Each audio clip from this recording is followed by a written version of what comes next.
मेरा नाम है कार्तिका। आप लोग देख रहे हैं कार्तिका की रसोई। आज हम आपको बताएंगे घर पर सैनिटाइज़र कैसे बनाते हैं। कोरोना वायरस की वजह से सैनिटाइज़र मेडिकल स्टोर पर नहीं मिल रहा है, तो आप लोग घर का ही बना हुआ इस्तेमाल करें।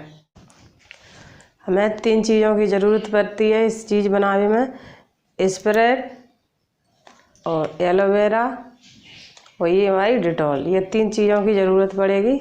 और तो चलिए हम बताते हैं अब।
हमारा सैनिटाइज़र बनके तैयार है।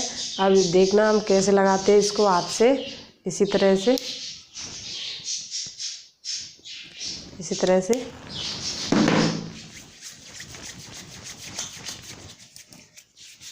ऐसे इसी तरह से लगाते हैं हाथों से।